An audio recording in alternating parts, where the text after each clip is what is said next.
Perdebatan soal musik, ini rahasianya. Assalamualaikum teman-teman cerita untungs. Stop perdebatan. Akhir-akhir ini ramai dengan perdebatan di dalam umat Islam mengenai pandangannya tentang musik. Terlepas dari perbedaan sudut pandang dan mana yang benar atau salah. Di dalam umat Islam, bagaimanakah hendaknya etika kita dalam mengingatkan sesama muslim? Dan apa dampak hal ini terhadap umat? Saksikan pendapat Ustadz Fadil Mulyono tentang pendapat perbedaan sudut pandang dalam umat Islam hanya di Cerita Untungs.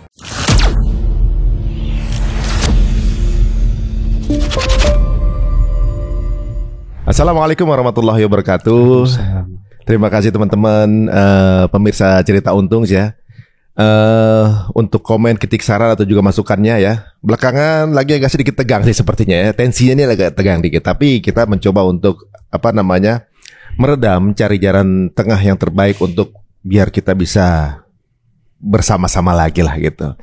Bersama kita ada tentunya juga Ustadz yang biasa kalau kita lihat di sosmed selalu memandang sesuatu dari dua arah yang seimbang gitu ya. Karena dua-duanya yang saya bilang di sosmed bahwa masing-masing tuh punya dalil yang memegang dalil masing-masing gitu. Bagaimana caranya kita bisa saling memahami satu sama lain. Iya, langsung saja bersama kita ada Ustadz Fadil. Assalamualaikum warahmatullahi wabarakatuh, Ustadz. Waalaikumsalam warahmatullahi wabarakatuh. Wah, jazakallahu khair untuk mampir ke sini, Ustadz. Oh ya, Masya Allah.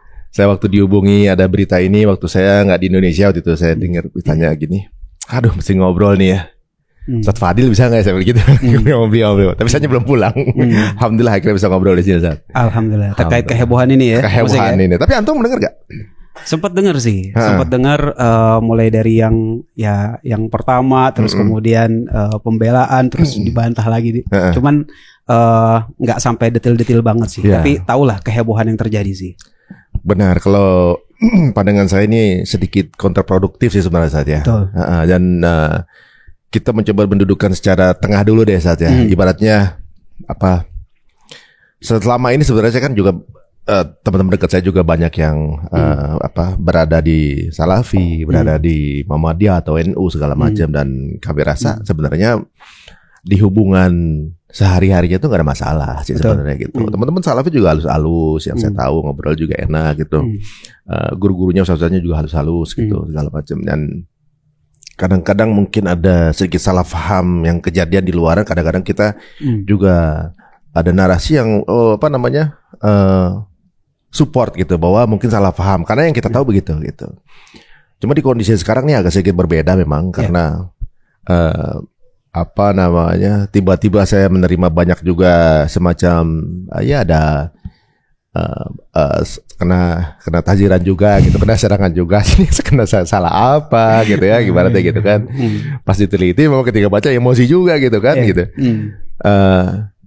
Saya sangat menyayangkan sih gitu ya karena sesuatu yang sudah saya rasa dari semenjak dulu mungkin orang salah paham gitu ya mengenai teman-teman ini atau saya yang belum tahu. Langsung mikir begitu saya. Betul. Entah saya orang yang salah paham atau saya justru yang belum tahu gitu. Karena ketika saya baca ini bukan mengenai ilmunya saat ya. Ketika saya baca di kolom komennya itu saya nggak percaya kalau ini keluar dari orang pengajian gitu. Karena pemilihan kata-katanya memilih kata-kata yang bagaimana caranya untuk nggak pantas lah, nggak pantas, sakit banget gitu kan ibaratnya.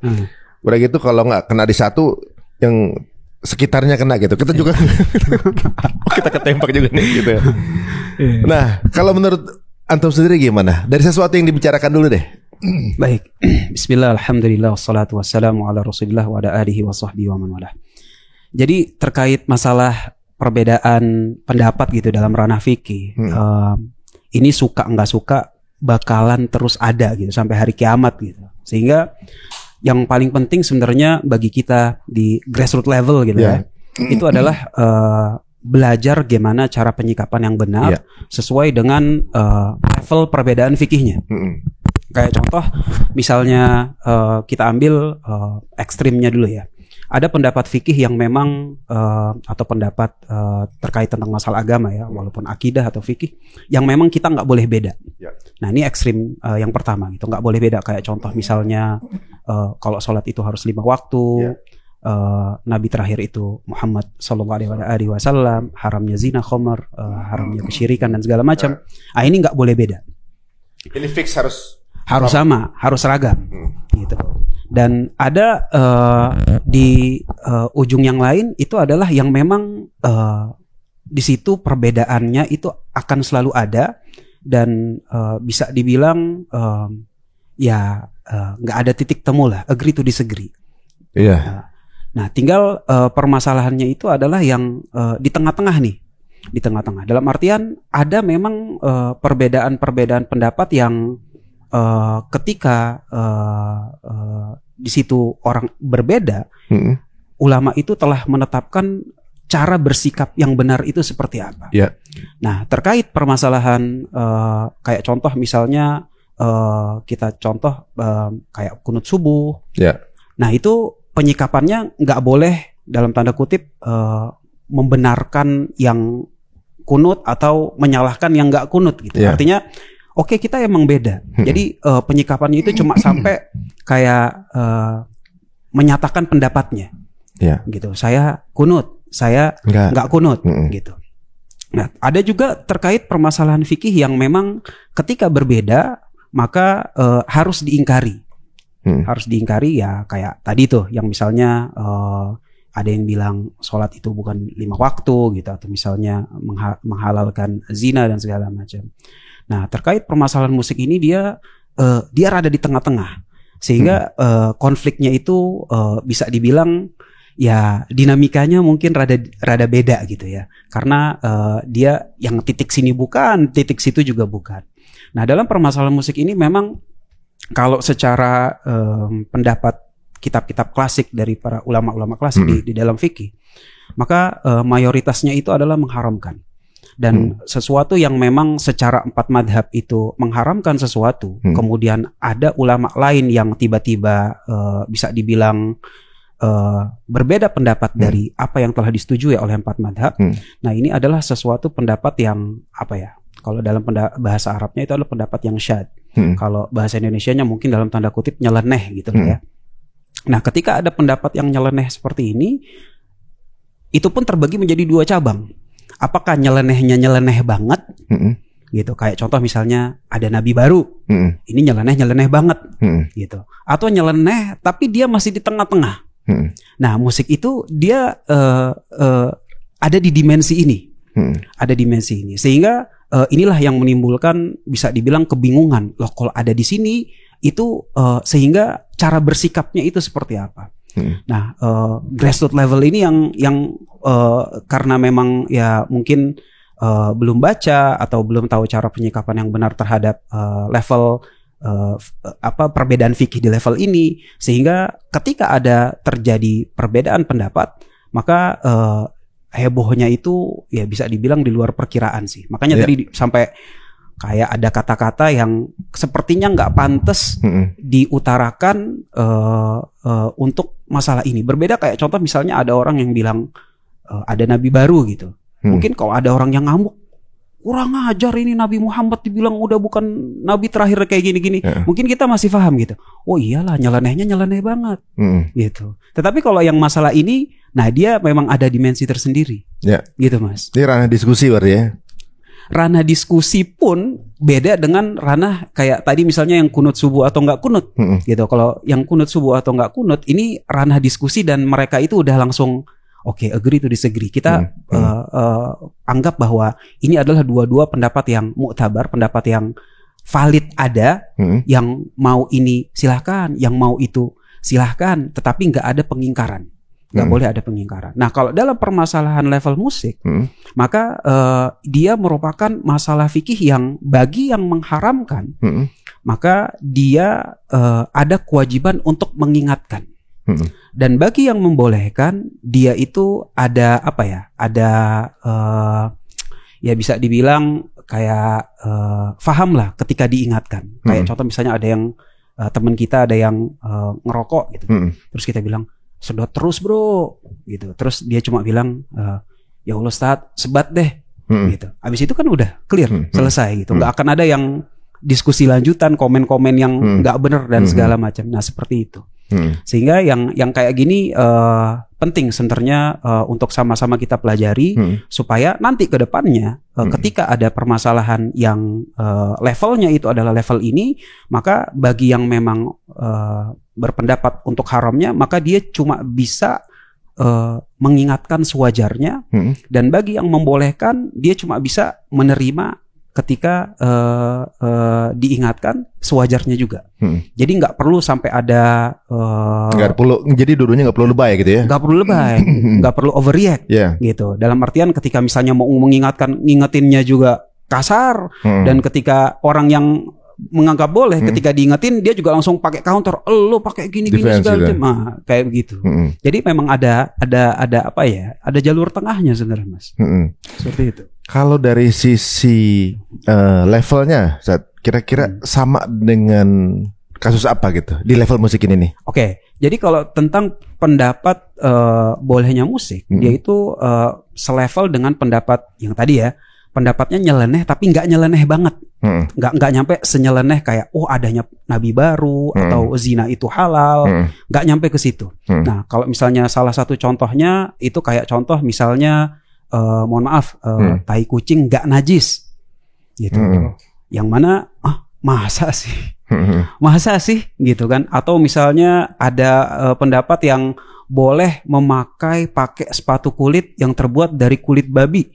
Gitu. Yang mana kalau secara kita orang awam gitu ya dengar, masa sih gitu. Nah, jadi ini selevel gitu. Selevel dia. Tapi ini kan agak unik ya, ibaratnya apa? Di dua tadi sih sebenarnya kan selevel, tapi kok nggak rame ya? Nah, itu dia. Mungkin karena ya kita nggak bisa memungkiri gitu ya bahwa yang namanya musik kan ya mungkin udah jadi bagian gitu dari kehidupan kaum muslimin gitu ya. Ya ada bahkan yang bilang ya music is my life, dan ya mungkin lebih ke arah ada lagu kebangsaan juga gitu kan. Ya, jadi memang ada dimensi yang berbeda kalau misalnya kayak pakai sepatu babi boleh gitu. Ya belum tentu semua orang punya sepatu pakai kulit babi gitu, sehingga kecuali babinya pakai sepatu juga ada. Jadi salah satu dinamikanya itu adalah yang muncul itu pertama dari segi kehidupan kita sehari-hari.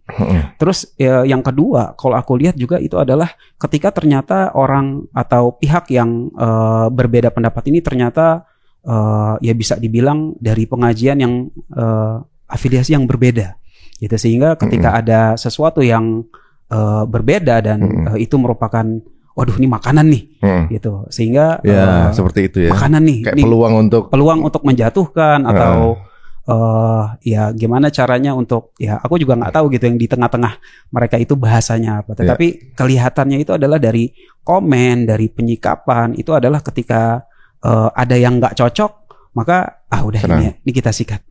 Lebih ke situ sih. Ini menarik Ustaz. Jadi memang dari penjelasan antum tuh ya namanya kita manusia ya, ibaratnya seperti halnya orang buta yang lagi pegang gajah. Ada yang megang kuping, ada yang megang buntut, ada yang megang kaki.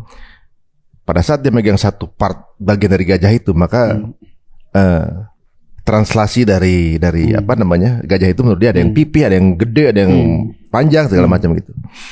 Bahkan kita kan ibaratnya namanya manusia pasti penuh dengan kemungkinan salah gitu ya. Bukan malaikat gitu. Adalah potensi kesalahan itu ada gitu.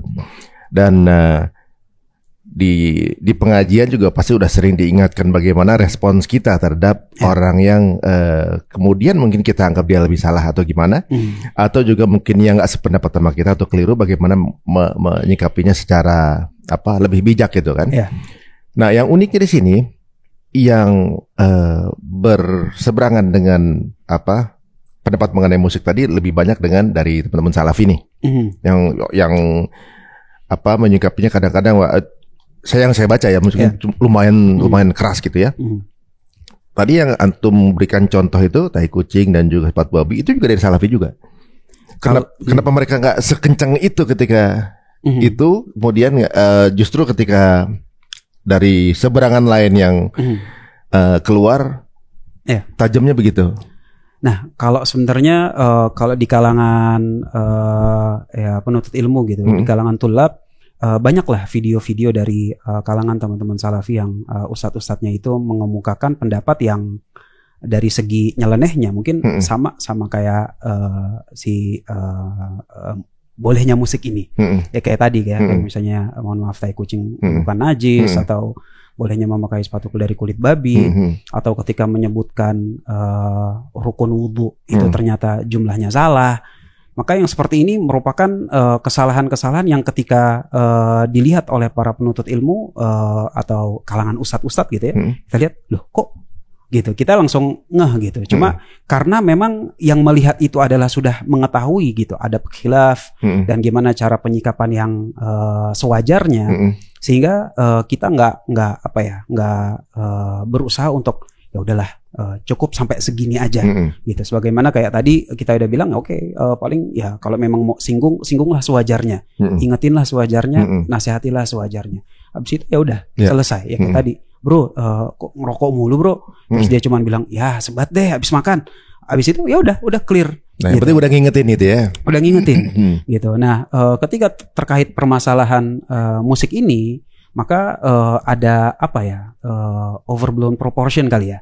Ketika wah, nih terus mulai dari atasnya, tengahnya sampai bawahnya, nah itu semua langsung beriak, ada reaksi yang lebay, sehingga mau nggak mau yang dari pihak sebelah pun gitu mereka akan defensif, akan dan ini resisten berarti pasti gitu. Saya juga melihatnya begini Zat, oke lah beda pendapat gitu ya, atau juga mungkin ya namanya manusia gitu misalnya. Makanya ketika di YouTube saya kemarin atau di IG saya postingan saya itu lebih menilai kepada komennya ini gitu yang saya anggap ibaratnya gini, kita pernah berselisih sama teman biasa atau juga mungkin yang berbeda keyakinan segala macam. Itu nggak nyelekit itu gitu. Maksudnya ngomong itu nggak sampai nyelekit itu gitu. Ini kan ibaratnya gini. Kita ada konten di YouTube kita nih playlistnya jodoh, kalau jodoh nggak kemana ya. Kalau jodoh nggak kemana. Jadi orang-orang yang nikah dengan bule gitu, kemudian bermualafah segala macam dengan orang luar negeri gitu. Ini sebenarnya sebuah pembelajaran bahwa banyaknya perbedaan dengan sedikit persamaan syahadat aja bisa ditinggal bareng. Bisa, gitu. Benar. Ini kan kita persamaannya ratusan ribu, Sat. Banyak banget, benar. Akidah poin pentingnya, sholatnya sama, syahadatnya sama, segala semuanya udah sama. Beberapa part ini ranah diskusinya nih, ya gitu, yang perbedaannya lah gitu kan. Ini sebenarnya kita saudara nih, udah syahadat udah saudara kan gitu kan. Saya udah pernah juga komentar gitu, mas saudara kok komennya begitu. Terus kemudian jawabannya, iya memang kamu udah syahadat, tapi kamu nggak bermanhaj salaf. Saya pikir jadi ada syarat yang lebih tinggi dari syahadat ini antum ya gitu, lebih tinggi dari nabi nih antum gitu. Maksudnya mungkin itu adalah sebuah ungkapan emosi, bisa aja kan gitu, bisa aja saya salah lagi sama-sama emosi saat itu gitu. Cuma kenapa menyingkapinya begitu keras banget gitu dengan saudaranya gitu? Padahal ketika kemudian khilaf di sini dan mereka anggap lebih salah nih saudara kita, kan ada kemakluman mungkin ilmunya belum ke sana gitu, atau juga mungkin prosesnya nanti akan nyampe ke sana juga lah gitu.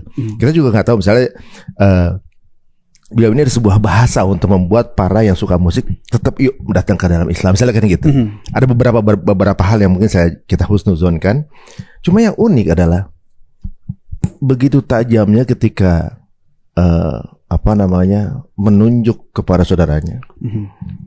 Tapi ketika misalnya ada satu keadaan, ya namanya kita hidup bernegara ya, ada satu kebijakan yang kira-kira nggak sepaham gitu ya. Mereka tuh nggak berada di sana gitu, dan mengatakan kita harus lembut, dengan kita harus nasihati dalam keheningan, gitu. Nasihati pemangku kebijakan, nasihati pelan-pelan misalnya kayak gitu. Kenapa justru Mas Saudara sendiri nunjuk-nunjuk gitu? Kemudian misalnya ada yang nyerang Islam nih, gitu ya. Wah, dengan narasinya atau dengan joke-nya segala macam. Dari teman-teman ini nggak ada kata-kata kemudian penentangan atau juga seganas ketika. Lebih adem lah. Nggak nunjuk temennya gitu. Nah, itu yang saya rasa. Kenapa waktu kejadian ini kamu enggak, grand saudara sendiri yang ngasih pendapat langsung tajam. Itu apa sih sebenarnya? Ini sebenarnya $1 million question gitu. Karena merupakan sebuah misteri gitu. Bahkan dulu aku pun juga kayak gitu. Ketika ada yang berbeda, tetapi ternyata yang melakukan itu adalah kalangan pengajian, itu jauh lebih sensitif kalau misalnya ternyata ada penyimpangan yang dilakukan oleh artis kah atau stand up comedian lah yang kita sama nggak kenal, padahal penyimpangan mereka jauh lebih parah, dahsyat daripada orang yang ngaji gitu. Tapi kita udahlah biasa aja gitu. Nah ini memang masih belum terkuak gitu ya. Tapi kalau itu dari berarti di zaman dulu juga gitu. Dari dulu. Gitu. Dari dulu pun begitu. Kita kan ngomongin misalnya ya kalau pengajian Salafi mungkin sekitar hampir 20 tahun yang lalu kali ya. Jadi masih terjadi sampai sekarang. Dan ini kita nggak tahu kenapa. Cuman kalau misalnya kita mau lihat teorinya, bahwa biasanya orang itu lebih sensitif sama yang sejenis. Gitu, kayak pengusaha sama pengusaha lain gitu. Maka mereka langsung lihat nih pengusaha ini ngapain ya gitu. Misalnya pengusaha sama atlet mungkin nggak terlalu gimana gitu. Nggak berada di ranah yang sama. Gitu. Tapi kalau misalnya udah pengajian A dengan pengajian B, ini udah sama-sama ngaji nih. Nah kalau udah sama-sama ngaji, ya kayak ada ada saingan dalam tanda kutip gitu. Saingan dalam tanda kutip, dan ya ingin gimana caranya untuk mungkin merasa kayak yang ini lebih atau yang itu kurang gitu. Nah dari dulu tuh selalu aku lihat masih ada gitu di tengah-tengah teman-teman pengajian gitu. Sehingga inilah yang bisa dibilang ya PR gitu ya bagi kita semua, gimana caranya untuk mengurangi si eksklusivitas ini. Gimana caranya bahwa ya selama masih ngaji gitu, selama masih yang samanya itu kayak akidahnya sama, kitab yang dibaca juga sama, sholatnya sama gitu. Sehingga yang masalah perbedaan pendapat ya selama nyelenehnya bukan nyeleneh banget yang kayak tadi, ya kita harusnya bisa bersikap sewajarnya. Kayak gitu sih Mas. Ini maksudnya terpenetrasi sama banyak orang sih. Kalau sekarang ya mungkin mungkin udah mulai teredukasi dari konten-konten antum lah, minimal udah ketika ada inilah jalan tengah bisa jadi mungkin bisa jadi akan komunikasi. Jadi dulu juga Ana juga termasuk yang dulu waktu belum ngaji ya gitu. Karena lebih kritis sama orang yang ngaji, sebel. Kita mesti kalau ada orang ngaji ini lebay lu ngaji gitu misalnya terlalu fanatik gitu, fanatik lu, usah munafik deh gitu kan sama orang-orang gitu. Ibaratnya kita lagi anak-anak syuting break sholat gitu, aduh lebay banget gitu dulu. Sekarang ketika ada begini udah terbiasa, cuma beda tipe doang gitu. Pasti ada yang seperti ini, pasti ada. Betul. Cuma memang ya karena kita bukan dari kalangan pesantren saja, ngajinya juga telat gitu Ustaz. Ketika masuk ke dalam dunia yang seperti ini dulu punya impian untuk kita gabungin semua gitu, punya cita-cita gitu, jadiin satu. Bisa jadi pokoknya misalnya kita contoh misalnya bikin event semua bisa hadir. Ternyata pas kita di dalam kita lihat ternyata nggak segampang itu ya. Ternyata masing-masing tuh ada kelompok pengajiannya ya. Itu saya baru tahu Ustaz. Jadi seperti Ustaz bilang tadi, berarti maksudnya ada sebuah missing link ya, yang seolah-olah umat muslim di Indonesia ini lebih semangat dengan benderanya dibanding tujuannya. Kadang-kadang kalau misalnya nih lewat jalanan atau satu sama mau ke Monas nih, satu ke Sudirman, satu lewat Kuningan. Kalau nggak sama-sama lewat Kuningan, padahal tujuannya sama, entah ketemu juga. Seolah-olah begitu. Padahal kendaraannya doang kan, ini ormasnya nih kendaraannya aja kan gitu. Nah pada satu momen di mana misalnya ada satu kelompok yang terpressure dengan kelompok lain, saya pikir kan nggak bisa kita monopoli kebenaran seperti itu. Nah ketika keadaan sekarang saya rasa pantesan aja mereka dulu menolak, karena ini juga sama gitu, sama-sama begitu juga kok gitu. Udah makanya ke depan saya nggak berani beropini jadinya nih gitu. Emang ini sih memang sudah menjadi nature-nya muslim nggak akur begini atau gimana? Sebenarnya kalau nature muslim gak akur sebenarnya enggak. Karena ada zaman-zaman dahulu yang memang muslim itu akur gitu, baik terkait afiliasinya gitu, afiliasi pengajiannya. Makanya sebab-sebab yang mereka ketika akur itu perlu kita tarik kembali dan kita masyarakatlah ke teman-teman pengajian. Di mana ada beberapa lah. Kayak pertama contoh misalnya pengajian itu dengan berbagai macam variasi maupun tema yang diangkat, itu bisa kita sikapi dengan bahwa yang namanya dakwah itu luas banget dan nggak bisa semuanya itu kita yang handle, gitu. Jadikanlah medan dakwah ini sebuah tanggung jawab bersama, gitu, mas'uliyah musyarakah yang yuk kita beban unggul sama-sama. Ada yang mungkin biarlah mereka yang handle muamalah kontemporer, ya udah biarin muamalah kontemporer. Yang ngajar akidah, ya udah yang ngajar akidah silakan. Yang ngajar fikih Syafi'i silakan ngajar fikih Syafi'i, yang fikih Hambali. Kalau misalnya ada yang masalah rumah tangga, ya udah biarin dia yang rumah tangga, karena nggak mungkin kita sebagai satu orang itu untuk menguasai seluruh bidang dan kita semuanya mau monopoli gitu. Sehingga ketika kita tahu bahwa ada pengajian yang lain dan mereka itu mungkin menyentuh jamaahnya lewat angle yang berbeda, ketika kita paham bahwa oh iya ini memang tanggung jawab bersama yang dia lakukan belum tentu saya bisa lakukan, sehingga itu merupakan apa, complete each other gitu ya. Ya udahlah biarin, alhamdulillah ada beliau yang mungkin menyentuh permasalahan yang mungkin aku nggak bisa sentuh, ya udah alhamdulillah. Ada yang lain mungkin pengajiannya itu lebih ke arah pengajian yang serius, dalam artian bukan jamaahnya itu bukan kantoran, bukan ya, atau bukan artis hijrah. Itu ini emang yang kalau ngaji itu serius.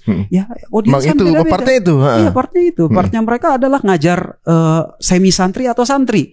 Gitu. Ya udah, biarin aja gitu. Ada yang mungkin kayak misalnya orang-orang yang anak-anak jalanan gitu, yang terpinggirkan gitu. Ya udah kita coba menyikapi dengan adanya dinamika ini merupakan sebuah dakwah dan afiliasi yang melengkapi antara satu dengan yang lain.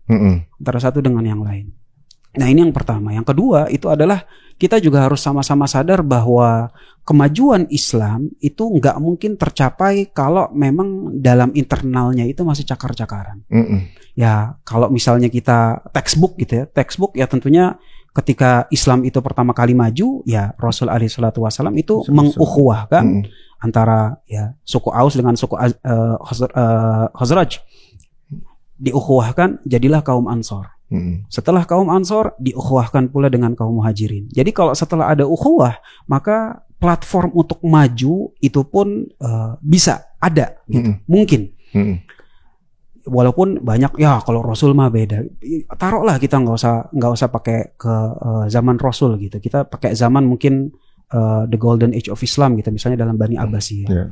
Maka ketika Bani Abbasiyah itu muncul, maka khalifah pertamanya itu As-Saffah, ketika beliau naik, maka misi pertama beliau itu adalah mengukhuwahkan dari barat ke timur. Yang ketika dinasti sebelumnya, dinasti Umayyah, itu udah mulai berantakan tuh. Berantakan. Jadi beliau masuk, udah deh, sebelum ngapa-ngapain, ini yang cakar-cakaran dari barat ke timur, ini kita ukhuwahkan. Setelah diukhuwahkan, maka masuk khalifah berikutnya, muncullah cucu beliau yang namanya ya Harun ar-Rasyid. Sehingga dari situ muncullah kota Baghdad yang saat itu dijuluki dengan Darussalam, kota kedamaian. Dari situ ada perpustakaan yang Baitul Hikmah, perpustakaan yang paling besar sedunia saat itu dengan segala macam isinya dan variasi buku dan ilmunya.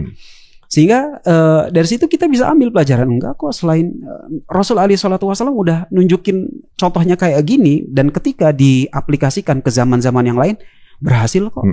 Gitu. Sehingga ya apa gitu yang mencegah kita untuk mengaplikasikan, walaupun ya kita ngomong jauh lebih gampang gitu daripada prakteknya gitu ya. Tetapi yang seperti ini udah kejadian di generasi kita sebelumnya, bahwa berbeda itu pasti ada, dan nggak bisa dihapus lah, nggak bisa dihapus, baik termasuk apalagi masalah fikih gitu ya, pasti ada. Jadi yang penting itu adalah gimana caranya untuk menyikapi perbedaan tersebut sih, sehingga baik dari pengajarnya, maka dia juga harus ya menularkan gitu bahwa pengajar-pengajar yang lain itu adalah sebagai pelengkap, bukan sebagai saingan. Dan grassrootsnya, orang yang ya audiensnya gitu, maka dia juga harus mempelajari ya adabul khilaf. Kalau misalnya permasalahannya ini adalah memang yang dari zaman dulu udah berbeda gitu, maka ya udah nggak bisa apa-apain lagi, udah mau ikut yang A oke silahkan, mau ikut yang B silahkan. Kalau memang permasalahan nyeleneh, selama nggak nyeleneh banget, ya udahlah ingeti sewajarnya dan kita sikapi sewajarnya sehingga nggak kontraproduktif. Karena sekarang kan jadi kontraproduktif, kita saingan dengan konten-konten yang nggak benar dan segala macam. Dengan adanya kayak gini, ya kemunduran ya. Mundur banget Iya, konten-konten maksiat tambah nyelesat gitu kan. Viewernya banyak kan gitu kan. Ini menarik ya, memang berarti memang berbeda itu fitrah, bersatu itu perintah. Berarti itu benar ya? Waduh. Betul. Berarti sekarang segini, ibaratnya kita masih mencoba untuk berikhtiar bagaimana untuk membuat konten-konten pemersatu lagi, untuk kemudian siling lagi nih untuk yang bocor-bocor ya, merajut lagi gitu kan. Tadi seperti antum bilang bahwa bagaimana merespon antara guru dan kemudian jamaah itu berbeda berarti kan. Ketika ada perbedaan di ranah guru, jamaah juga tahu diri. Betul. Gitu. Betul. Iya, lihat aja kan gitu. Kalau sekarang masalahnya di era sosial media, kontrol tuh ada di jempol. Nggak perlu otaknya pinter, nggak perlu dia pada dikuasai tahu nggak. Tapi kapan lagi saya bisa menghina ustadz gitu loh, kan gitu. Kapan lagi saya bisa ngirimin kata-kata yang bisa bikin dia nggak bisa tidur gitu kan. Dia seperti punya kontrol itu, jangan gitu. Nggak suka sama pemimpin negara aja bisa langsung ngomong di situ sekarang. Nggak ada, udah misalnya masalah adab ini sosial media udah ngilangin adab itu. Nah, yang menarik tadi Ustadz bilang mengenai dakwah ya. Ini kami juga merasakan seperti itu, Ustadz. Jadi karena di lingkungan para pelaku seni ini kan prosesnya tuh nggak yang langsung udah jadi orang santri gitu, yang ibaratnya udah levelnya udah tingkat berapa lah gitu. Untuk secara adab, untuk fikihnya segala macam ilmunya udah di atas. Kita ini benar-benar di permukaan saat. Memang muslim mayoritas Islam aja gitu ya. Taunya sholatnya aja gitu. Tapi ribanya belum tahu gitu. Fikih-fikih yang bukan hanya musik ya, banyak yang belum tahu gitu ya. Dan ya kita ngikutin Rasulullah SAW gimana berbicara sesuai bahasa kaumnya. Ketika kaum ini tentunya juga kan banyak yang ibaratnya kita undang ke pengajian datang maksiat masih gitu. Ada memang juga hidupnya di musik juga ada segala macam gitu kan. Ketika kemudian narasinya dari teman-teman kita yang udah lebih ngaji duluan, kemudian musik nggak boleh, selesai. Murtad semua itu mereka ntar. Gitu. Ibaratnya kan kayak gitu. Ibaratnya gini, masalah memang narasi kami itu masalah musik atau gimana apa segala macam nanti tanya sama ustadz. Datang aja dulu, ngaji aja dulu duduk di sini. Mau tahu lebih lanjut, ntar intensif aja sendiri, cari tahu gitulah ibaratnya. Sampai pada narasinya gue mending gak usah ngaji karena pintu pengajian udah tutup buat gue. Bilang gitu. Tapi kemudian saya panjangin narasinya. Oke, pintu pengajian udah tutup, berarti pintu tobat Allah masih kebuka. Jadi di ranah ini memang ranah-ranah komunikasi yang mungkin para guru-guru ini nggak mau main di ibaratnya ini kan ranah-ranah yang pinggiran jurang gitu ya. Mungkin untuk yang aman sih udah aman misalnya kan. Tapi kan di ranah ini kita merasa ini circle ini tanggung jawab ada kayak ada rasa tanggung jawab untuk ngajak gitu loh. Dan kita tuh nggak bisa dengan narasi-narasi yang kaku, nggak bisa dengan narasi-narasi yang tiba-tiba ke planet gitu. Mau nggak mau kan kita harus mencocokkan bagaimana rasanya dia bisa nyaman bawa ke pengajian itu nggak panas, pengajian itu nggak suntuk, kemudian ngebosenin segala macam. Kita buat kreasi yang gimana seolah-olah ya memang di kehidupannya kan kehidupan yang misalnya biasa dengan tata media cahaya yang harus yang gimana, ininya gimana, penataannya gimana, harus dipikirin benar baru ngerasa ya ini memang ini ranah gue gitu pengajiannya kan gitu. Untuk sebenarnya kan tujuan utamanya ngajak dia tertarik dulu sama Allah nih. Betul. Entah ketika udah masuk ke dalam dia tertariknya mau ke NU misalnya, atau ke Muhammadiyah atau ke Salafi, itu udah urusannya para ustadz lah. Yang nanti kita tampilkan di sana, mana yang lebih menarik buat dia, itu kayak estafetnya. Cuma ketika di ranah itu kita kemudian juga sama bernarasi yang belum pada levelnya untuk kita komunikasikan, maka nggak sampai ilmunya. Menurut saya maksudnya boro-boro masuk ke situ, masuk aja enggak gitu. Jadi boro-boro dia mau masuk. Misalnya kalau udah masuk kita kunci dari luar kan gitu. Jadi boro-boro mau masuk. Nah, di ranah itu mungkin teman-teman yang sudah duluan nuntut ilmu ngerasa kita main di dunia bid'ah gitu jatuhnya. Bahkan nama kita pernah dibilang subhat fest gitu. Waduh. Andai kita bisa ngobrol gitu berarti kita paham sih sebenarnya. Cuma yang kita nggak bisa pahamkan semua orang gitu. Nah, tapi alhamdulillah walaupun teman kita banyak musisi atau banyak yang masih ngajinya pas acara doang pengajian aja, minimal sholatnya udah terjaga gitu. Tapi masih di kehidupannya yang lama minimal ada proses itu sebenarnya saat itu udah seneng kita. Menurut Pak Antum apa salah kita di situ ketika kita membahasakan mengkomunikasinya gitu bahwa kita harus berada belum bisa terlalu kaku atau belum bisa terlalu strict untuk hal itu gitu. Jadi gini, jadi ingat sebuah perkataan gitu ya dari Ali bin Abi Thalib radhiyallahu taala bahwa beliau itu pernah bilang haditsun nas bima ya'rifun. Haditsun nas bima ya'rifun. Ya kan? Kalau memang mau komunikasi itu harus sefrekuensi.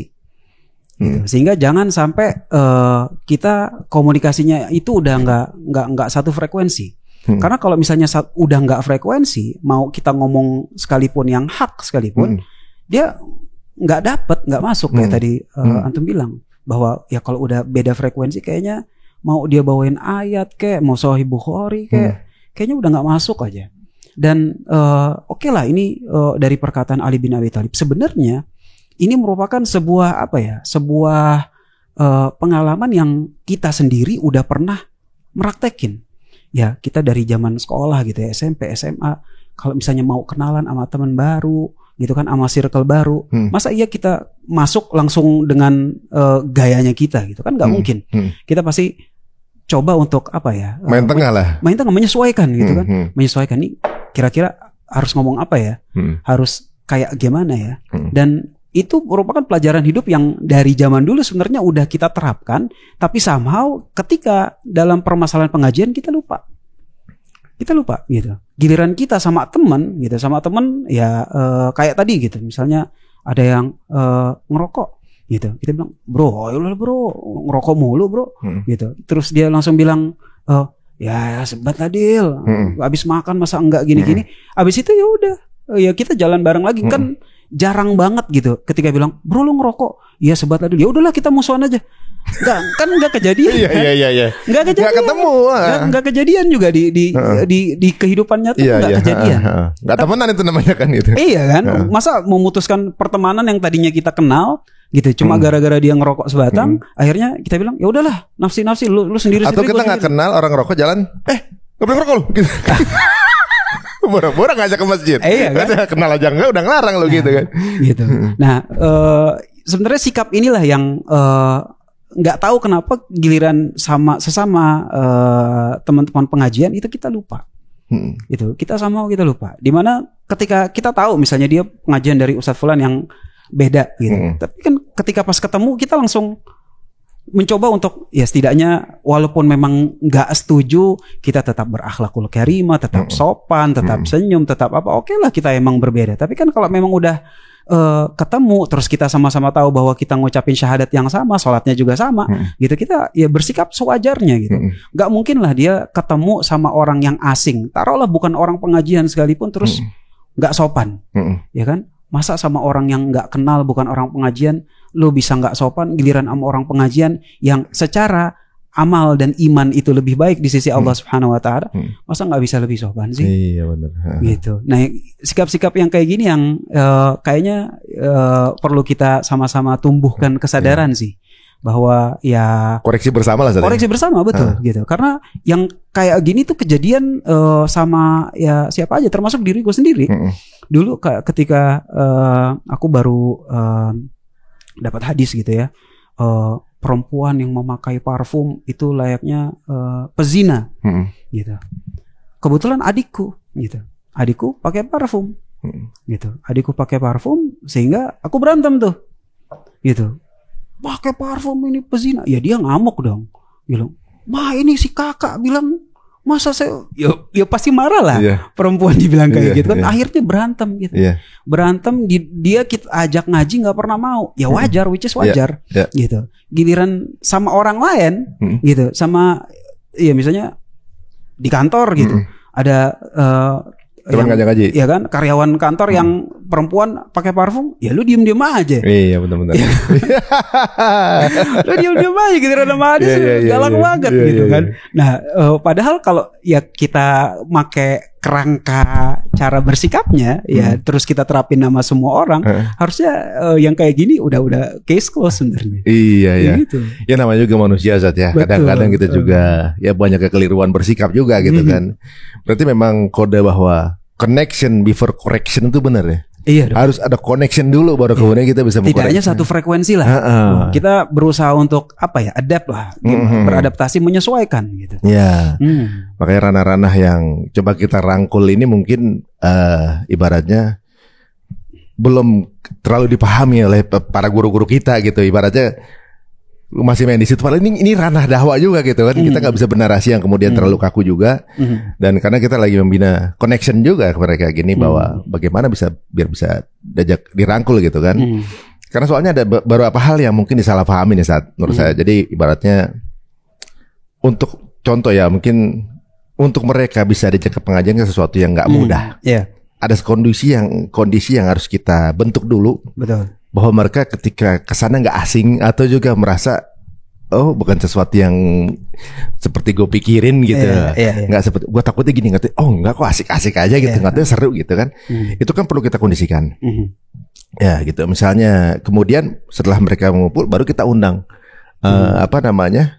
gurunya atau ustadznya, yang kita undang pun juga yang kira-kira nggak jauh. Dengan tiba-tiba misalnya mereka ini ada orang seni, tiba-tiba sini langsung haram selesai juga, soalnya nggak berdatang lagi nih udah gitu kan. Nah, kita ajak mereka dengan sesuatu yang kelembutan yang tentunya juga dari sisi mengenalkan bahwa Allah itu lembut, Allah itu yang ternyata menarik ya, full of rahmah gitu di dalam. Nah, kadang-kadang disalahpahami ketika mungkin ada kelompok sosialita atau kelompok artis atau kelompok siapa gitu bikin pengajian gitu kan, undang ustadz. Terus di kajian lain bilang nggak ada tuh pengajian khusus orang kaya gitu. Gitu kan kesannya. Kan ada kesalahpahaman bahwa seolah-olah ini pengajian khususnya orang kaya. Justru kan sebaliknya, bahwa ini komunitas ini mau ngaji gitu. Pada saat dia berkumpul kemudian kepengen ngaji, mesti kita tanggapi dengan positif saat menurut saya gitu ya. Pada saat dia ngundang ustadz malah ditazir sama pengajian lain gitu. Apa mendingan nih komunitas undangnya DJ? Mungkin lebih aman. Balik lagi dong. Kan lebih aman nggak ditazir. Kalau ngundang DJ aman-aman aja gitu, nggak akan kena tazir. Tapi kalau ngundangnya ustadz gitu, kena tazir. Apalagi mungkin ustadznya beda circle lagi kan, udah kena tazir. Jadi jujur aja ketika dimasuk di ranah ini, itu lagi banyak ada ngerasa kayak kok di sini ternyata ini ya nggak seramai yang saya kira gitu ya. Banyak kita salah melulu gitu. Ke sini salah, ke situ salah gitu. Tapi kalau saya juga didapat nasihat dari para ustadz ya justru di situ challenge ya ternyata. Gitu. Itu gimana cara menyikapinya? Itu bagaimana cara memahamkannya ya gitu? Ya itulah makanya tadi kita bilang bahwa dari segi ustadz-ustadz yang ngajar itu ngerasa bahwa ya jangan saingan. Gitu, jangan saingan lapak gitu. Artinya setiap ada pengajar yang lain yang memang mereka itu dinamika audiensnya pun berbeda, itu dijadikan sebagai pelengkap antara satu dengan yang lain. Sehingga ketika misalnya ada ustadz-ustadz yang lebih masuk ke dunia artis gitu, artis-artis mau lebih enak dengerin dia ngomong gitu ya. Kita jangan ngerasa waduh ini pengajian khusus orang kaya. Enggak, kita cuma bilang ya alhamdulillah dia bisa masuk gitu. Daripada ntar itu dia ngundang DJ kayak tadi, kan lebih parah gitu ya. Alhamdulillah dia bisa masuk ke situ, ya kita syukuri aja gitu. Instead of kayak kita justru malah ngejatohin, wah ini pengajiannya ustadznya maunya yang orang kaya-kaya dan segala macam. Kan ini enggak benar lah. Nggak benar. Ya udahlah, kita jadi menganggap bahwa dakwah-dakwah yang lain itu sebagai pelengkap, karena kita nggak bisa menguasai semua lini dakwah untuk kita yang handle gitu, nggak mungkin, karena Islam ini begitu luas gitu, sehingga membutuhkan pihak-pihak yang memang sesuai dengan keahliannya masing-masing dan kelebihannya masing-masing. Sehingga kalau emang ada yang kayak gitu ya udah silakan aja. Gitu, nggak perlu ada sesuatu yang harus dikritisi dan segala macam. Alhamdulillah dia udah ngundang ustadz daripada ngundang yang lain. Seperti itu sih aku ya, benar lihat. juga ya. Jadi maksudnya kadang-kadang pembahasannya itu untuk meramahkan memeramahkan jemaahnya nih kadang-kadang ya jadi kepleset, kadang-kadang bisa jadi gitu ya, supaya membuat bahwa ini lembut nih sebenarnya. Ya kadang-kadang namanya kepleset juga kadang-kadang bisa terjadi. Tapi memang itulah mungkin dinamikanya menurut saya. Betul. Padahal sih berarti sebenarnya dakwah itu dari berbagai pintu sebenarnya. Berbagai pintu memang. Cuma mungkin ada juga mungkin yang berpendapat bahwa pintu dakwah cuma di pintu itu saja satu. Ada nggak saja gitu? Soalnya ada juga beberapa ormas atau juga kelompok yang rasa kalau nggak lewat sini nggak masuk surga. Ada juga begitu kan? Nah itu dia. Terkadang ketika kita membangun sebuah stigma gitu, dan stigma itu udah sampai ke level grassroots, maka otomatis pengajarnya itu somehow kesana salah kesini salah. Gitu. Kalau aku nggak tahu ya kalau zaman sekarang. Kalau zaman dahulu, gitu. Kayak misalnya ustadku itu kalau ternyata satu foto sama pengajian yang lain, itu kita udah langsung, loh kok foto sama ustadz ahli bid'ah gitu kan? Pernah kejadian, Tad? Pernah disilang-silang, ustadznya disilang-silang. Nah itu, ya kan? Gitu. Artinya loh kok gitu. Nah ini ketika stigma tersebut udah bergerak liar gitu di masalah grassroots, sehingga dari level pengajarnya pun sebenarnya dia nggak kaku-kaku banget, cuma gara-gara si grassrootsnya ini yang mengarahkan lebay gitu, sehingga ntar kalau kayak begini ini lagi malah heboh lagi pengajian saya sendiri yang udah saya bangun dan segala macam. Nah ini coba kita kurangin lah. Kita coba kurangin dan di antara caranya itu adalah ya edukasi ya. Edukasi. Kalau memang ada perkara yang memang luas, yang dari zaman dulu emang udah berbeda, ya kasih tahu aja. Gitu. Sehingga nanti ketika si grassroots level ini, audiensnya, jamaahnya ini adalah udah paham bahwa ini adalah perkara yang santai aja gitu. Sehingga kekakuan itu otomatis lama-lama itu bisa terkikis. Dan jamaah tuh makin makin paham gitu. Dia makin bisa legowo lah. Oh ya udahlah gitu, namanya hidup ada warnanya gitu. Bulan yang kayak gini ya udah kita nggak setuju biasa aja. Toh banyak juga sama orang-orang lain kita nggak setuju, tetapi kita juga masih bisa bersikap santun, masih tetap berukhuwah gitu, walaupun berbeda gitu dalam pandangan fikih ini, fikih itu. Maka yang seperti ini bisa sebenarnya terwujud ya dengan edukasi itu tadi sih. Iya benar juga saja. Jujur aja kan saya tuh sebenarnya mencicipi lah ibaratnya berbagai perbedaan style ini. Kemudian saya coba belajar tipenya, stylenya gimana, atau juga mungkin gaya seperti apa, atau metodenya beda, angle-nya beda. Dengan berbagai perbedaan ini saya ngerasa malah tambah, maksudnya menguatkan keimanan gitu ya. Karena justru bedanya sedikit menurut saya ya. Bedanya mungkin perkara-perkara yang tapi inti dasarnya sama. Inti dasarnya menguatkan kecintaan kita sama Nabi, sama Allah. Tambah kita ya kan, ada satu angle yang nggak dikelola ini, ada angle lain yang ternyata dari sudut pandang ini menarik juga nih. Bisa ketemu di angle ini yang menurut saya ini menguatkan keyakinan saya ya gitu. Nah sebenarnya kalau saya rasa ketika saya ya satu persatu ada dari kalangan habaib lah, dari NU, Muhammadiyah, Salafi segala macam, bahkan teman-teman tabligh juga gitu. Mungkin ada yang nggak seperempat, ada gitu ya. Tapi yang lebih minor Sat. Jadi menurut saya sebenarnya kalau kita lihat itu main poinnya sama Sat. Betul. Main poinnya sama dan nggak ada alasan sih sebenarnya untuk kemudian membenci satu sama lain ya sebenarnya. Yang dicintain sama, sujud caranya sama, junjungin Rasulullah SAW juga sama juga, semuanya serba sama. Bedanya ya sedikit-sedikit aja gitu. Masih ada yang musikan, yang satu enggak gitu, yang ada yang kunut, ada yang enggak gitu. Saya makanya ketika itu jadi paham kalau di sini stylenya gini, kalau di sini stylenya gini. Jadi saya jadi paham gitu, dan maklum sama semuanya gitu. Nah, tapi sebenarnya memang di Indonesia ini pengkotakan itu memang kuat gitu ya, ngaji di mana gitu soalnya kayak gitu. Kalau ngaji di sini berarti gini gitu. Tapi untuk anak sekarang, anak-anak era sekarang, komunikasinya ini yang apa namanya menurut mereka ketika mereka relate komunikasinya, dia akan mau terkonek. Nah ini yang menjadi PR para guru-guru kita. Bagaimana apapun itu ya misalnya ilmunya yang akan disampaikan, bagaimana caranya untuk bisa ngerelate dengan bahasanya anak sekarang. Seperti antum, menurut anda tuh relate. Karena apa? Antum udah ngasih dua pandangan, ya terserah kita mau milih yang mana kan gitu. Dan bukan berarti kita harus berselisih gitu. Dua-duanya ada pegangannya kok gitu kan. Tanggepin santai aja. Itu sebenarnya yang seperti itu, cuma mesti dibanyakin lagi maksudnya gitu. Yang punya pandangan kayak gitu. Menurut anda tuh gimana?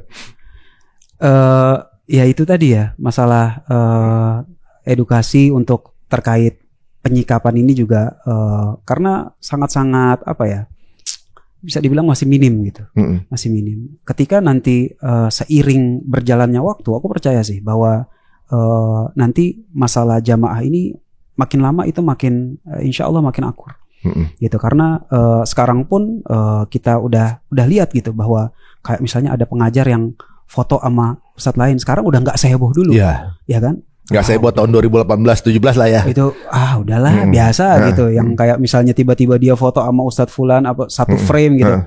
Udah biasa gitu. Kayak terus kalau dulu misalnya ustadznya nggak mau pakai celana, sekarang pakai celana, sekarang udah biasa. Atau kalau dulu nggak mau pakai peci songkok gitu kan. Kalau pakai peci songkok nih dari pengajian itu.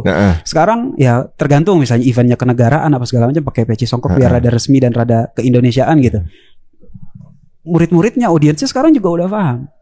Udah paham. Oh, artinya ada pesan-pesan yang ya alhamdulillah udah mulai tersampaikan gitu ya ke jamaah. Edukasi-edukasi yang udah mulai menyebar tentang gimana caranya bersikap. Dan seiring berjalannya waktu, insya Allah ya yang seperti ini akan menyebar dan kita bisa maju bareng-bareng sebenarnya. Nah, bismillah, mudah-mudahan. Insya Allah. Siapa tahu kejadiannya malah ada hikmahnya saja. Mudah-mudahan. Siapa tahu jadi ini justru trigger ta'aruf, siapa tahu gitu kan. Bahwa sebenarnya ya ngapain lebay ya gitu. Ya gitu kan. Tapi memang harus diawali dari level atas dulu saat. Betul, iya. Iya gitu. Betul. Karena aku sendiri kalau dari segi cara dakwah dulu pernah kaku gitu. Terus tiba-tiba sekarang masuk Instagram dengan pakai yang kembar-kembaran dan segala macam. Itu banyak yang nggak suka sebenarnya. Kenapa? Ya ada juga yang kontra tuh. Wah banyak. Gitu. Kok Ustadz begini sih gitu. Katanya pengajar agama tapi kok malah kembar-kembaran gitu. Sesuatu yang menyajikan dakwah kok kekinian banget gitu, atau kayaknya nggak pas gitu bagi pengajar agama yang seperti itu, dan akhirnya kontra. Dan bagi yang kontra sekalipun aku merasa ya udah it's okay gitu. Kita nggak usah ada dendam atau ada nggak suka. Kalau memang yang seperti ini nggak cocok sama saya, masih cocok sama yang lain, silakan aja. Monggo aja. Sehingga aku ada hafal gitu, ada satu orang kalau misalnya dulu pengajian dia datang terus, sekarang nggak datang. Tapi kalau giliran misalnya sholat subuh, sholat zuhur, kita ketemu, aku tetap berusaha untuk fine aja sama dia. Nah, mungkin yang seperti ini bisa ya kita mulai bareng-bareng gitu ya, bahwa ketika ada jamaah yang nggak cocok sama kita, pindah ke pengajian lain atau ke ustadz lain, ya it's fine. Gitu. Itu kan masalah preferensi aja kok. Gitu. Ini namanya preferensi, kadang cocok, kadang enggak, kadang suka nasi goreng, kadang suka nasi uduk, it's fine. Gitu ya. Udah dia mau pindah aja. Gitu, nggak ada masalah. Bukan berarti kalau pindah saya harus gimana, harus merubah atau kayak gimana. Enggak. Gitu. Kita sikapi dengan sewajarnya. Ya mungkin untuk sekarang dia lebih cocok sama Ustadz Fulan. Ya it's okay. Gitu. Dan kita nggak perlu gimana sehingga kedepannya kalau nanti ada yang pindah jamaah kah atau yang kayak gini lah, ganti cara berfikih dan segala macam, audiens kita juga paham gitu, bahwa ya udah biasa aja lah, dia dari dulu waktu gua nggak ngaji sama dia juga biasa aja gitu. Nah yang kayak gini sih mungkin bisa lah kita bareng-bareng ya coba menularkan ke audiens kita gitu, ke jamaah kita pelan-pelan, yang mudah-mudahan ya kedepannya suasana kondusif gitu, ukhuwahnya juga makin mantap, sehingga untuk maju bersama kejayaan Islam itu bisa depan mata bisa. Saya sepakat sama kata-kata antum, preferensi ya. Preferensi. Jadi monggo kalau misalnya mau itu ya, lagi sekarang sukanya sama itu ya monggo silakan. Mungkin ada sesuatu yang sedang dicari atau gimana. Cuma memang legowo untuk monggo itu agak berat sih sebenarnya kan. Di beberapa orang itu agak berat gitu. Soalnya memang namanya manusia kan pasti kita ngerasa kita yang paling benar gitu. Kadang-kadang kita disangkal juga, kadang-kadang kita defense misalkan gitu. Nah kan kemonggoan ini memang perlu proses juga gitu. Dan apapun itu sebenarnya arahnya dua-duanya untuk arah lebih baik sih. Untuk sekarang lagi konflik juga menurut saya ini dua-duanya karena lebih baik sih menurutnya. Karena kan dua-duanya mengacu kepada mana yang paling benar, ya kan? At least di at the end adalah kebenaran yang coba sengketakan gitu kan. Di momen kericuan ini kan pasti ada juga edukasi orang jadi pengen tahu apaan sih, kemudian mempelajari gitu. Entah kemudian ketika belajar yang satu ke kanan atau ke kiri, at least ilmunya nambah gitu kan. Ya mungkin ini rencana Allah kali ya Ustaz ya, untuk kemudian menta'arufkan lagi. Dan kita rasa setiap Ustaz tuh bilang tadi benar juga, sebenarnya setiap orang tuh setiap detiknya tuh punya referensi baru ya. Dia buka Instagram nemu kajian ini ada referensi baru gitu. Ketika di satu circle pengajian ini, tapi ada sepakat juga sama beberapa poin, sepakat sama yang sana ada juga kan gitu. Aduh, kira-kira ke depannya Ustaz, biar kami nih yang fakir ilmu nih ya, para jamaah lah, entah jamaah circle mana aja gitu. Cara menyingkapi sebuah perbedaan, apa dulu yang harus dilakukan gitu. Kalau sekarang kan ketika ada perbedaan mau buru-buru posting. Mau buru-buru posting nunjukin kita ada di mana gitu. Ketika lagi ngebully satu semua gue juga, masa gue nggak FOMO sih gitu kan. FOMO gue harus ikutan juga nih ngebully gitu kan. Ada ya, tapi memang Indonesia nih FOMO banget gitu. Apapun itu loh, bukan cuma ini ya, apapun itu gitu kan. Nonton konser semua harus gitu. Apa sih respons pertama ketika kita mengetahui ada satu konflik terjadi gitu? Ada orang ngerasa harus FOMO duluan atau berpihak ke salah satunya. Padahal menurut saya nggak berpihak juga nggak apa-apa, gitu kan, untuk mempelajari yang terjadi gitu sebenarnya. Kalau menurut antum apa saat yang pertama? Jadi kalau menurut Ana ilmu itu penting gitu ya. Sehingga ketika sebelum kita bersikap kita harus tahu perbedaan itu dalam ranah yang mana. Kalau contoh misalnya ini merupakan pendapat yang kita itu nggak boleh beda, kayak tadi. Maka kalau nggak boleh beda, ketika ada yang beda dan kita bersikap, maka itu adalah memang sebuah sikap yang dituntunkan. Jadi makanya zaman dulu, dari dulu sampai sekarang di Indonesia, kalau misalnya ada orang yang bilang ada nabi baru setelah Nabi Muhammad, bareng semua tuh. Heboh, itu semua heboh. Kompak. Mau afiliasinya apa aja pasti heboh. Sepaham itu. Gitu. Karena memang ya emang kayak gitu penyikapannya. Gitu. Nah, tinggal kalau dalam perbedaan nih, nah kita harus tahu mana yang memang pendapat ini adalah pendapat yang dari zaman dulu ulama berbeda, dan ini merupakan penyikapannya itu harus luas. Kalau yang ini berbeda dan nggak luas, gitu. Nah ini memang harus dipelajarin dan harus disebar gitu. Gimana caranya? Ya otomatis karena memang harus belajar, harus belajar. Dan kalau memang orang yang belum tahu ilmunya, maka harusnya dia khawatir untuk bersikap tentang sesuatu padahal dia belum punya ilmunya, gitu. Kalau dia misalnya nggak tahu, aduh ini masalah yang mana ya, daripada dia jempolnya acting duluan, gitu, mendingan dia cari tahu dulu. Dia cari tahu dulu ini sebenarnya ada di ranah yang mana sih. Kalau dia misalnya bisa mencari tahu, kalau memang dia nggak bisa mencari tahu, mungkin referensinya bahasa Arab, dia belum bisa bahasa Arab, ya udahlah, buat apa membuat kehebohan untuk sesuatu yang antum nggak punya ilmunya. Kayak contoh misalnya dalam permasalahan dunia aja, ya kan, permasalahan sains misalnya, ada perdebatan antara satu saintis dengan saintis yang lain, kan kita mau masuk juga, aduh, ntar gue kelihatan begonya apa enggak ya, kan gitu ya. Udah deh, diem aja deh. Maka seperti itu harusnya lebih didorongkan dalam permasalahan agama. Jadi kalau misalnya ada perdebatan antara pendapat A dengan pendapat B, kita sebagai jamaah kita pengen tahu ini ranahnya ranah mana ya. Kalau misalnya kita nggak tahu, udah kita diam aja deh, gitu. Dan kalau misalnya kita udah tahu, maka ya kita bersikap sewajarnya, Ya kayak misalnya masalah musik, kalau emang mau ingetinlah segala, ingetinlah sewajarnya. Dan bagi yang membolehkan, ketika diingatkan juga, oh ya udah santai aja gitu, sama-sama gitu. Gitu. Dia menerima pun ya sewajarnya gitu. Dan kalau mau mereaksi pun ya reaksi sewajarnya. Ya kan kayak misalnya diingetin, bro jangan musikan lah bro. Ya gimana ya bro gitu kan, kayak gitu udah oke lah gitu, tanpa harus wah lu fanatik lu masa musik nggak boleh kayak gitu. Ini kan overreact gitu. Sehingga ketika masalah itu kita udah tempatkan sesuai tempatnya, maka proporsi dalam kita bersikap itu sesuai dengan apa yang telah digariskan oleh para ulama. Makanya dari dulu sampai sekarang para ulama selalu menulis tentang adabul khilaf. Kalau memang ada perbedaan, adab-adabnya kayak bagaimana, dan ini adalah salah satunya. Tempatkan dulu masalahnya, dudukan dulu permasalahannya, ini adalah perbedaan yang mana, baru dari situ ada penyikapannya masing-masing. Ada penyikapan yang memang harus tegas, kayak tadi ada nabi baru, pasti harus tegas. Pasti harus tegas. Ada juga yang memang harus legowo, yang ya udah monggo kalau mau pakai pendapat fikih yang A silahkan, pendapat fikih yang B juga boleh. Atau yang kalau misalnya oke, silahkan menasehati tapi nasihati sewajarnya, dan kalau memang ketika dinasehati maka ya udah reaksi pun juga sewajarnya.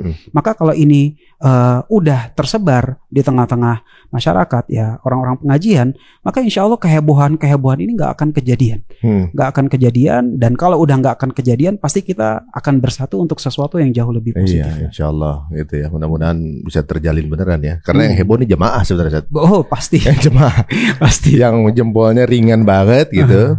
Kemudian kata-kata keluarnya juga hebat gitu kan. Dan biasanya tuh nyerang langsung bukannya mengenai yang dibahasakan, pribadi langsung kan. Biasanya gitu. Nah ini koreksi termasuk buat saya pribadi juga gitu. Buat kita semuanya gitu ya, bahwa tahan diri dulu dan melihat bahwa ketika ada perbedaan nih kasanah ilmu baru nih. Iya, luar biasa nih. Mudah-mudahan kita bisa berbincang terus sama Ustaz Fadil, luar biasa ilmunya. Dan kalau saya rasa ini memang sudut pandang ini nih yang saya rasa ini kelebihan Allah kasih izinkan untuk ilmunya ada di antum nih gitu ya. Dan semua guru-guru pasti punya spesifikasi masing-masing. Nah, antum berada di sini menurut ini sebuah siapa tahu akan menjadi jembatan ta'aruf, siapa tahu ya. Amin. Yang bisa menjadi jalan tengah gitu ya.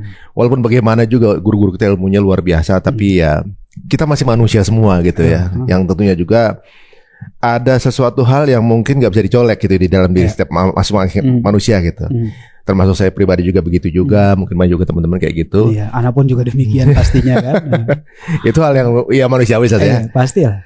Aduh, mudah-mudahan teman-teman semua kita bisa mendapatkan gambaran lebih konkret ya, walaupun mungkin nggak ada yang sempurna. Bagaimana kita menyikapi sesuatu, merespon sesuatu, dan pastikan niat kita ketika merespons adalah lillahi ta'ala gitu. Dan kemudian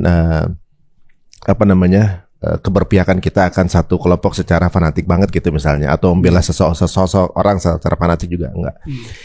Oke teman-teman semuanya, terima kasih untuk kritik, saran, masukan, monggo silahkan. Dan kira-kira kita mau ngobrol apa lagi sama Ustaz Fadil, monggo silahkan ditulis di kolom caption ya. Mungkin di ranah apa lagi yang kira-kira menarik untuk kita bicarakan. Sekolah Ustaz nasihat antum. Mudah-mudahan mengademkan semuanya bahwa kita satu syahadat teman-teman. Kita masih saudara. Yang kemarin ngegas sama aku minta maaf juga ya. Ya mudah-mudahan semua apapun kata-kata yang pernah keluar yang aku tahu atau enggak, kita udah maafin semuanya. Ya termasuk saya juga pasti ada kesalahan juga dalam setiap postingannya juga gitu. Dan juga mohon maaf jika ada yang menyinggung gitu ya. Intinya kita semua bersaudara. Insya Allah mudah-mudahan kita akan jadi tetangga di jannah. Amin. Kita tutup dengan subhanaka Allahumma wa bihamdika asyhadu an la ilaha illa anta astaghfiruka wa atubu ilaik. Jazakallahu khairan waktunya. Wa iyyakum. Jangan kapok diundang lagi ya. Insya Allah. Sampai ketemu lagi teman-teman. Assalamualaikum warahmatullahi wabarakatuh.